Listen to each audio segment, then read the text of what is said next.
Hello and welcome to the X-Men Slumber Party. We're going to just have a great time gabbing and giggling all about our favorite X-Men. I've got a whole panel of really fun X fans for you, and we cannot wait to talk about everything X. So I'll start. My name is Chandler Poling. I am a co-host of the podcast X Reads with my cohort, Chris Riley. Chris, why don't you take it from here? Hey everybody, I'm Chris Riley, and I am also a co-host of X Reads, the podcast, where we dive into all of the vintage X-Men comics. And I'm Jake Wallace. I run an X-Men book club / social club out here in Los Angeles. And I'm Khelan, and I'm a co-host of Homo Superior, a DC-based podcast about 5 gay nerds that talk about X-Men and other nerdy things. I'm Regina, and I help co-host X's for Podcast. I'm also an admin on the House of X Facebook group, and I'm also known as the Red Queen of X. Hi, I'm Amanda Lynne. I'm a huge X-Men fan, and that usually comes out through cosplay. And I've also been on the cover of Extraordinary X-Men #1, so you might recognize me from an X-Men book. I'm Dylan. I am also a co-host on X's for Podcast, and I'm the creator of the Facebook group House of X. All right, welcome guys. I'm so excited to have you all here. We're all big X fans. Now wait, Amanda, tell me about this. What is this cover that you're on? I didn't know this. Back in about 2014, Marvel did a series of cosplay covers for some of their #1 all new Marvel comics that they were doing. And I was Jean Grey on the cover of Extraordinary X-Men #1. It was all new Jean in her green and white suit. It was really fantastic. That's awesome. Well, let's just start with you. Who is your favorite X character and why? Unsurprisingly, my favorite X-Men character is Jean Grey, but specifically Jean as the Phoenix. I just love the way her character is transformed so many times over the many different stories. That's awesome. Jake, who's your favorite X character? Oof, a hard one because I really love Mr. Sinister, but if I have to pick a favorite, it's going to be Jamie Madrox. He's just a total nutcase. Yes, I know, I love the shirt. He's just a total nutcase, and I love the idea that all of his dupes represent these different pieces of his personality that are kind of, when they're all put together as one, kind of tearing him apart inside. And I just really love the X Factor series that he was the star of about 10 years ago. It's just such a weird, dark, fun book that I love to go back and revisit. Awesome. Well, speaking of multiple man, Khelan, why don't you tell us? So, ironically, Multiple Man is not my favorite, although I do love Madrox so much. I just love this t-shirt, and we use it as a cosplay costume last year when all of Homo Superior went to FlameCon. But my favorite is Emma Frost, because nothing is better than a reformed villain who's kind of a reluctant hero. She gets the best lines, she has the most agency, and she can turn into a diamond. What's not to love? Totally. I love it. And Regina? Can I have a tie? Okay, my top favorite X person is Rogue. I feel a lot of kinship and connection with her because of her powers. She can't really touch people. And when I was introduced to the X-Men, she was one of the characters that I could really identify with. I was very shy and withdrawn, and I was kind of a weird kid. So other people, maybe I couldn't relate to them the way that I can relate to other people that I've met since then. And also Moonstar, and I gave a whole treatise on House of X about that, so watch that. Well, if your favorite character is Rogue, I have a very special guest that's waiting to join us in our panel right now. Let's let her in. Well. While she's connecting to audio, I am so excited to have our special surprise guest. Who is that? Oh my God. You look about as nervous as a long-tailed cat in a room full of rocking chairs. Oh my God. Oh my God. That's my favorite Rogue line! This is Lenore Zan, the voice Well, of howdy. the X-Men Demon Series. We're so excited to have you, Lenore. Thank you for Oh being my here. gosh. It's Wow. great to be here. So awesome. Gotta love Zoom, don't you? Yeah, I'm so I glad am you could just shook. pop in. Now, Lenore, What do you love about Rogue? Tell us what you love about her. Well, she is the strongest woman in the universe, sugar. And but she's very soft-hearted and compassionate, and she wants to just make the world a better place, and she doesn't understand why people just can't get along. And she will fight for the underdog, and hey, that's all right by me. I love it. Yeah. Do you guys have any questions for Lenore while she's here with us? What was your favorite line that your favorite part of dialogue when you recorded Rogue in the animated series? My daddy liked to kill himself when he found out I was a mutant. Oh my gosh, this is so awesome. Get out of my mind. Yeah, Awesome. I loved that whole episode of A Rogue's Tale, where you get to see my backstory, right, for the first time, and find out, that she was really lonely and vulnerable and kicked out of her parents' house when she was young and didn't know who she was, and made to feel like she was different, but and then suddenly he called out, Professor X called out and said, hey, we have a place where you can come, where you can feel at home and you are welcome, and we're all together here, right? I just love that. I get goosebumps even now just saying those words. I think it's a great message for the world right now. Well, Absolutely. awesome. Lenore, you are a real-life superhero right now because you were elected into the Canadian Parliament recently, weren't you? What? I was. Oh my gosh. Whoa. Wow. Say what? Yes, indeed. Hello. Yes, I am a member of Parliament now in Ottawa in Canada. Right now I'm at my home in Nova Scotia because of COVID-19. We all got sent home, and we've been doing virtual Parliament online with Zoom. And it's been very interesting, doing that. I mean, it's changing everything, right? The way we do things. But I'm very proud to have been elected and to fight, for the people who need help the most. And against racism and against sexism and against people who are homophobic. And so I think I'm in a very good place. I think I'm in a really good place right now, and I'm just really pleased to be here and have my constituents support, and of course the fans. Where would we be without the fans? Yeah. I love you all. Well, thank you so much. Regina here she's a big fan of Rogue, so I introduced you just as she was saying how much she loves Rogue. Oh my gosh, is she the one wearing the costume? She's wearing a different costume, the blue shirt. Oh, But okay. but say hi, Regina, so your face pops up. Say hi. Hi, Regina. Oh, hello. Stop being shy, Regina. It's great to see you. Lenore, I just have to tell you, I actually grew up in Alabama, and every once in a while my southern accent comes out. I've gotten a little bit more Midwestern since then, but I was a huge fan of your work when I was a little girl, and I am so starstruck right now. I'm sweating. Aww. Well, I'm on Twitter, at Zan Lenore. It's just my name. So you can just tweet me anytime, sugar, and I'll tweet you right back as soon as I see it. Okay? That sounds Love this so amazing. much. Thank you. Amazing. Thank you so much for joining us, Lenore. I really appreciate your time, and enjoy your beautiful home in Nova Scotia. Thank you. And Thank you, Lenore. for doing this for the fans. Thank you, guys. It's a pleasure to meet y'all. Oh, Thanks, thank you. Lenore. Thanks. This was awesome. Bye. Bye. All right, guys. I'm Wasn't that a shook. fun Oh surprise? my god. Yeah. Wow, that was amazing. That was awesome. I We just know. stop the show right now. I know. And wait a minute. We have another person waiting to join our Oh group. my Let's see God. who it might Oh be. my gosh. Oh, There you go. There he is. oh, there's Wolverine. I don't see me. Oh, I'm here. You are here. You're looking at this guy. Yeah. This guy's incidental. This guy, back off. Right. Yeah. Awesome. Yeah, See, and I we're wanted so to- excited to when have I- you. Oh no, are we going now? We're going. We're on. Yeah. We are Yeah, in our panel. I know. Hold on.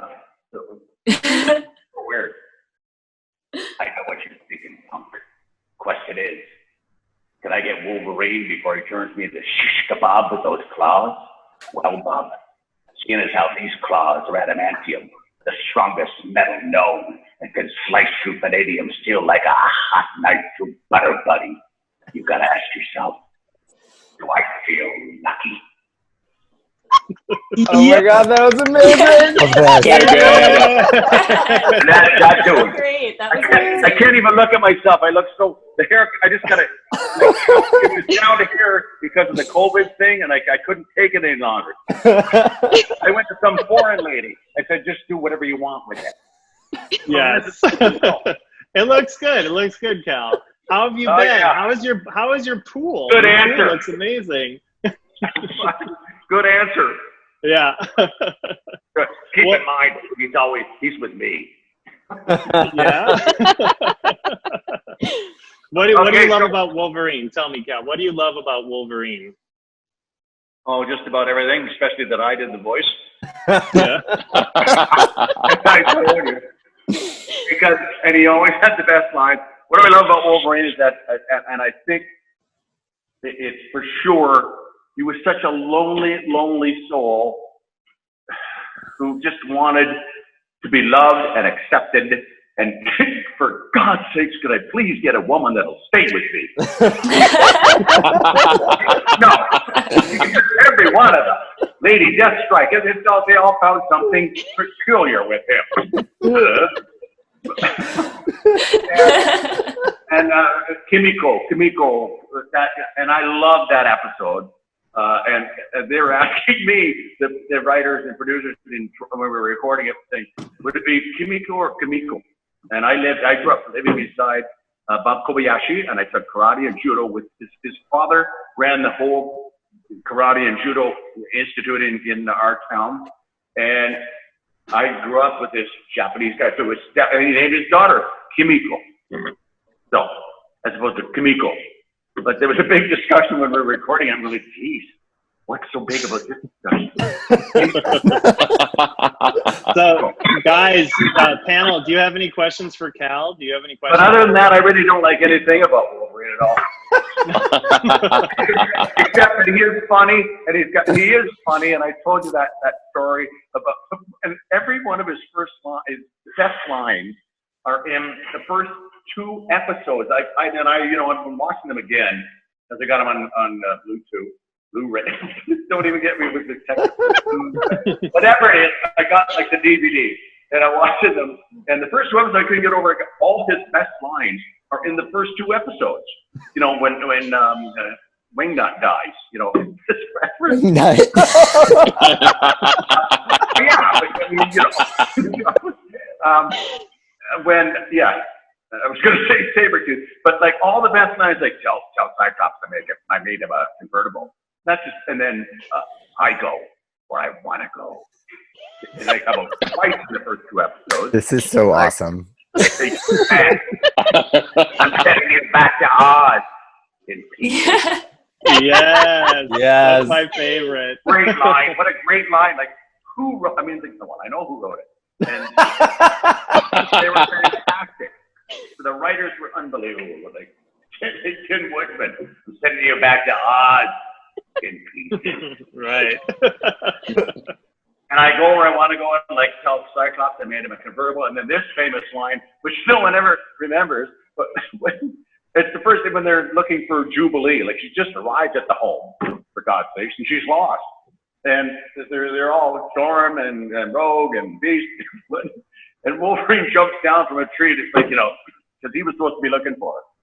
Which he was, because he loved Jubilee. And he jumped down, and they said, so what, whatever they said, like, so what'd you find? And Wolverine says, set went cold outside of the building. They said, but before they could even ask him another question, he said, got bit by a dog, too.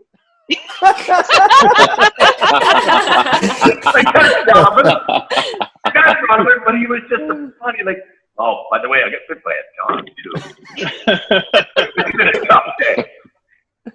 Awesome. Well, Cal, I really one of my other favorite lines, because I just love it, because he's very much like me. But when they wakes up, they woke him up because there was an emergency in the war room or something stupid like that, which he would think like would be stupid. He's just in the war room, like, you need to eat for that.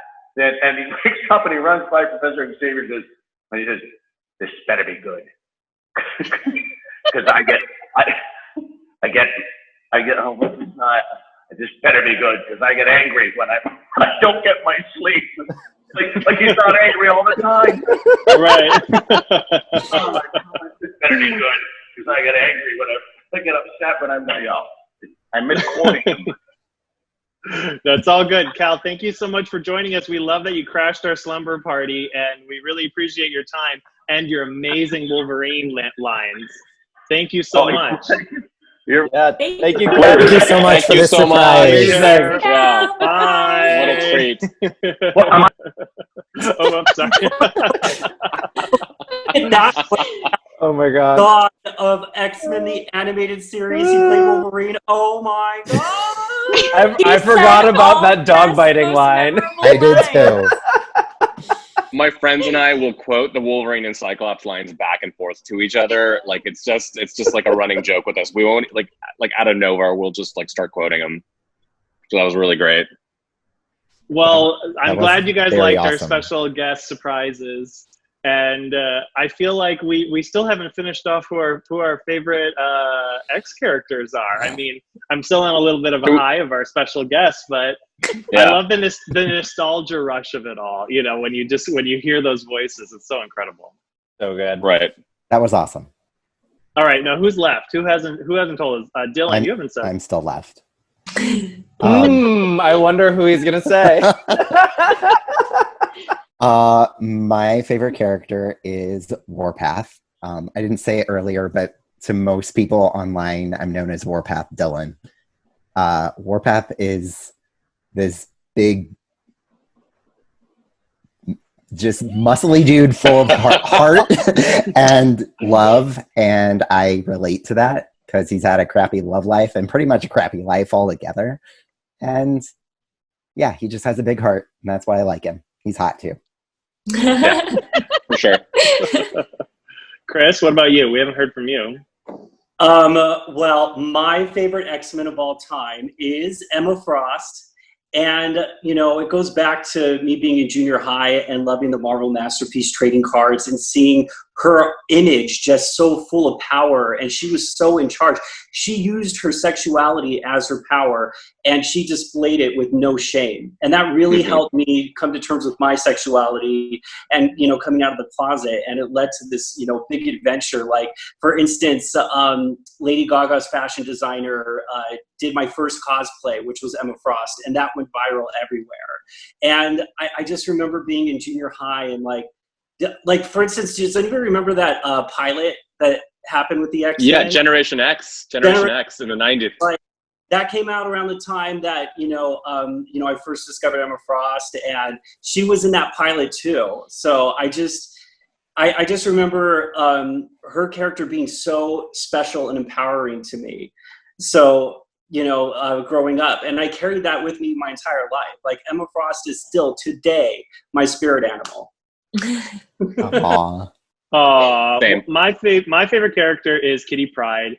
I love her because she is always like, people do not expect or see her coming. Like, she is the underdog in a lot of situations. She only has a defensive power, but she uses it so smartly. She also is a big nerd, and I love that she's a big nerd because she loves like computers and ElfQuest and all this stuff. And so yeah, I think Kitty's fantastic. Any other Kitty fans out there? No? Yes? Maybe not. I love Kitty. Of course. Kitty's fantastic. I love Kate Pryde. Let's Oh, just say that. yeah. Oh, Pride. That Pride scene is so much when fun. it's like right after Kitty joins the X-Men, the first time she's in the Danger Room, and she's like the only student who ever defeats the Danger Room on her first try, basically, is just one of my favorites. And I feel like it's such like what that scene represented has been such a part of the character for the last 30, 40 years. Yeah. You don't see her coming. Yeah, Because I love Wolverine unexpected. cracks up in that scene because he's just like, oh my god, all the money and time that goes into the stage room, and she just walks right through it. And she destroys it. Now, you guys, what do you guys think of? Are you reading the comics? Are you up to date? What do you think of Jonathan Hickman's Dawn of X relaunch? This is kind of a whole new era in comics. So I'm just curious. Shout out. What do you guys think? Go ahead. Oh, sorry. I just think, I have been reading X-Men, like every X series as it comes out. I mean, I've been reading X-Men since the 90s, but since like college, so 16-ish years ago when Joss Whedon's Astonishing X-Men was coming out, it's kind of what pulled me back in, and I just started reading every X title every week as it was published. And this is the most excited I've been about X-Men comics since then. Like, I just think they're pretty much all firing on all cylinders, and like having read Hickman's runs on Fantastic Four and Avengers and his Secret Wars, which I think is the best Marvel like event ever. I can't wait to see where it goes because, I reread those long runs that he did on other Marvel titles and kind of compared them to where we are in his X-Men run, and I was like, oh, nothing has even happened yet compared to whatever he's planning. So right, exciting, and it's such a good place. I have friends who've kind of fallen off, and I bought many of them the House of X Powers of 10 hardcover because I'm like, just jump in. Like, you're going to be a little confused by what's happening, but so are all of we. Like, it'll eventually all reveal itself. I think part of being an X fan is being a little confused at any given time. So if you're not, then you're not doing X-Men right. But I completely agree with you, Jake. I've been reading X-Men since like the 80s. So like I started with 199, which had Rachel on the cover as when she first became the Phoenix. And then I really got into it during the Inferno era. And then like sporadically just like throughout the last, 30 some odd years. The 2010s was kind of not a great time to be an X fan. I mean, there were some good books, but there were some really like kind of very mediocre books. And once Hickman started, I remember like being so excited for House of X and Powers of 10, and then reading House of X #2, the Moira issue, the Lives of Moira 10. I was blown away. I think it's probably one of the most well-crafted comics I think I've ever written, from the story, the dialogue, the significance, and the art. It's just beautiful. And I think Dawn of X, while there's been some hits and misses, overall, I haven't been this excited for the X book since maybe the early 2000s when Morrison was writing New X-Men. Wow, that's some really high praise. And I do definitely agree with you. I see some similarities in the way it seems to be resetting everything. And that's what I love about the series so much. It has such a sci-fi twist that in so many ways it feels really different. And as a longtime X-Men fan, I actually don't know what's coming next. All my favorite characters are here. And one of the coolest things is that even some of those deep cut fan favorite characters have been making reappearances in some of these books, which is really cool to see. And everything is just so unexpected and fresh. It's very, very exciting.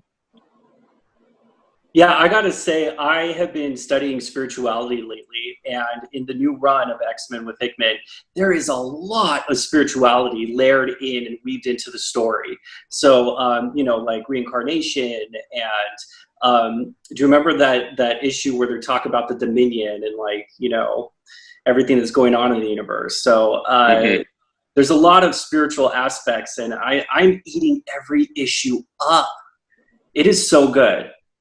Yeah, I've gotten in the habit of, with a lot of them, like reading the issue and then an hour or two later reading it again, because there's just so much packed into every script. And like Amanda was saying, like he has a plan for every single character that's ever been a part of X-Men. I know he's got a list somewhere, and if we haven't seen them yet, he knows exactly where they are and what they're up to and what he's going to reference that the fans are going to love and what he's going to change about them to do something new and exciting. And it's a lot, but in the best way.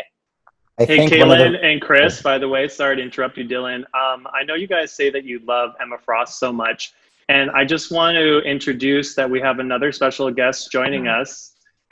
So get ready. We should be having Finola Hughes, who played the White Queen in the Generation X pilot. So, oh my God. Can you hear us? Oh my God, Regina's going to freak out because she loves Charmed.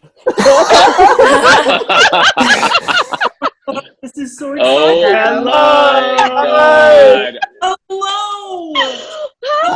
wow. God. Hi, I'm how is speechless. everyone? So Amazing good. We're now. so excited to have you. Thank you.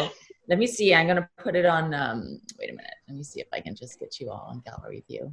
There we go. Yeah. Well, hello. Thank you so much Hi. for joining us. You were so Hi. awesome. As you're our, Chris and I on the panel here, we run a podcast. We were just talking about how you're the best Emma Frost ever on camera. Really? Like, you really Oh, need to. Yeah, we need you back. Yes, for sure. Every time I think of Emma Frost in my head and I read the books, I think of you. Yes. Yes. It's funny. Like, I really wanted the role, and I wasn't as cognizant of the character. And I went for my first audition, and then they said, we want to see you a second time. So I was like, okay. So I went for the second audition, and then I got a call saying, yeah, we want you to play the role. So then I was like, oh, I better go to a comic store and find out what she looks like. And I go to this store, and I'm like, do you have anything on the X-Men? And I need to find out about Emma Frost. And they sort of handed me a bunch of really cool comics. And I'm like, oh no, she's blonde. And I had to get my eyebrows dyed, and they made this fantastic wig. And yeah, so I didn't find out until after the fact that she had white Well, hair. you look good as a blonde. I thought you were going to say, oh no, she's half naked. Yeah. All your thoughts on the outfit. How are we going to do that? Yes, I remember the wardrobe fitting for that too. I was like, this is what I'm wearing. Basically, it's underwear. Okay, fine. And but anyway, I managed We to learn recently rewatched your pilot, your Generation X pilot, of a couple of friends of ours that are on this panel together. And so it's just so great to see you after just watching that pilot just like last week. It's so much fun. Now, how can we convince Marvel to bring you back? Would you come back? Oh, yes. All right. Yeah. Oh my God, No, yes. it was really, I got to meet Stan Lee too. That was the highlight. Oh, that's so I cool. know. That's awesome. He was on the set a lot because it was their first trial. They were just kind of playing around to see if this franchise was going to take off. I wonder if it will take off. I don't know. They're still waiting. Do you guys have any questions for Finola while she's here with us? Do you remember the issue of Emma Frost of the X-Men or Generation X that you read to get to know Emma Frost? Do I remember what? The comic book that you got to like get to know the character. Do you remember like what like kind of struck you about it, or what? I got two of them. Oh, she was just badass. I mean, yeah. End of. I mean, I was like, oh, okay, sure. I think I can go with this. And also poised, and I really liked and sort of what happened was because we had, the mutants, and because there were all the kids, I got really close to these children. They were young, very young, but teenagers, I suppose. And hang on, my teenagers just walked in. Yes. Yes, they are. Yes. They're not quite as obedient as the mutants, but still. The authorities frown on it otherwise. So what I really liked was just kind of like the teaching aspect of it. I was teaching them how to work with their gifts. I kind of really dug that. Absolutely. Yeah.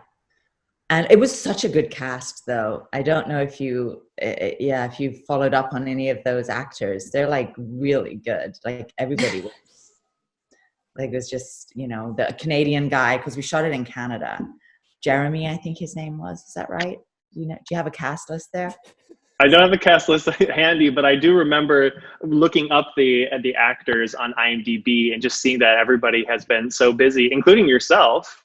Yeah. Clearly. You've been very busy on projects. Excuse me while I'm just going to look it up because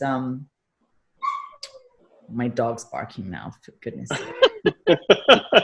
Come on. That's a very Emma way to say it. I was going to say this is so awesome because now we know what Emma sounds like yelling at her dog. I can just send like death rays through the door. Yeah, Jeremy Ratchford, that was his name. And Heather McComb, fantastic. Yeah, she was Heather's wonderful. I still stay in touch with her. Suzanne Davis. Randall Slavin, he actually became a superb photographer. Really? Yeah, like really top-notch photographer. And I really liked him. I remember he and Heather and I were very close. And Jeremy, we kind of made it a little, yeah. It was fun. That is so much fun. Great experience. Great, cool. Well, thank you so much for joining us. We really appreciate you taking the time to crash our slumber party and talk about X-Men. No, not at all. Yeah, I mean, if it's a wonderful franchise. Do you collect the comics and stuff? Do you guys? Yes, we do. Oh, yeah. Of course, yeah. Yes, we do. Yes. Yeah. Like, what do you have? All of them. I've been personally collecting all of the original, Uncanny X-Men run. I'm trying to collect as much of the original issues, which are quite expensive, but I'm slowly chipping away through eBay, so I get a nice collection of the old run of Uncanny X-Men. And Sharon actually gave me his collection of the Emma Frost title, so I have the whole Emma Frost series. Oh, wow. Yeah, she got her own comic book run, and I've read it, so I thought I'm going to give it to Chris. Because what you didn't hear before you joined the panel is that Chris and Khelan are, Emma Frost is their best character. They love her so much, and so you were a nice big surprise to them because they love her. Well, that's wonderful. Thank you. Well, enjoy. I think that she hasn't really had her own movie at this point, has she? No, they tried to introduce her with January Jones, and in my opinion, didn't quite work. So we still default to you as the ultimate Emma Frost on screen. The best Emma Frost. Thank you. Sure. I mean, January Jones is not too shabby at all. She's pretty. Thank you. Awesome. All right. Well, thank you so much for joining us. We really appreciate it. Yes. Bye, you guys. Bye. All right. Oh my God. Who else do you have as a surprise guest? Because I don't think my heart can take it. It wouldn't be a surprise. Just how important she was to the evolution of my life. She was, oh my gosh, this was really exciting. Could you imagine if she was Emma in First Class instead of January Jones? Totally different character. Oh my God. Totally different. She would have been killed it. I've always wanted to know if in First Class, everyone involved just didn't quite know what Emma was supposed to be, or if it was just January, because it was just wrong. Yeah. It was very. It wasn't Emma Frost. It was a missed opportunity, and as much as I really like First Class, I think it's got a lot of wonderful elements to it. That's just a glaring misfire on every possible way. Yep. Yeah. So since we're on movies, what do you guys think about the movies? I mean, from the original launch in the 2000s to now, where are you feeling about it? What about Dark Phoenix? You know what? I did not hate Dark Phoenix. I haven't seen an X-Men movie that I've really hated, to be honest. So Dark Phoenix, I think, was okay. We got to see a couple really cool scenes with Jean, and that's really all I wanted out of that whole movie. I want to see the Dark Phoenix they originally shot, because allegedly they changed the entire third act because it was too similar to Captain Marvel. Because the third act is where that movie completely loses me. I'm just like, nothing that's happening totally makes sense, and then it's just kind of over, which is very the Dark Phoenix saga is the biggest climax in X-Men history, and the movie just kind of ends. And I'm like, how did it originally end? I will agree with Amanda that Dark Phoenix was better than I thought it was going to be, because I went in with very low expectations. But I I was so angry after Apocalypse. Apocalypse like frustrated me as a movie, and I love the '80s, and I love that whole aesthetic, and I love like what they were going to try to do with it. I think it had a really strong cast, and they were going to bring in like Nightcrawler again. They're going to bring in Storm again, and I remember walking out. I'm like, what did I just watch? And it's like heartbreaking as an X fan seeing that movie. I'm a person who is loud about not liking the movies. I think it's just, I really, really love the comics so much. I am happy that in the movies, a lot of the characters, like Amanda said, do get like really awesome time to shine. It's just, they don't have the history to go with the character while they're shining. Yeah. I mean, Warpath's a great example of that. Like, he's super cool in Days of Future Past, but has no personality or storyline. Right, just a bruiser, which is, again, another missed opportunity. I will say the one X-Men movie that I think is really good is Logan. Oh, Logan's so good. Logan is like, I mean, it's a Western film. It's so well shot. I think it's Hugh Jackman and Patrick Stewart at their best. And, you know, they were like some of the better actors from the original X-Men films. But like most of them are just really not great. And I'll just say, this is not to put a cloud over this conversation, but like watching anything directed by Bryan Singer right now just makes it really tough. Just one, being a gay man and seeing like what a sexual predator he was. It's hard to watch his stuff and separate the art from the artist. Especially, and the most frustrating thing is like he directed most of the good ones. So it's like, great, the ones I actually liked, now I feel weird watching. Right.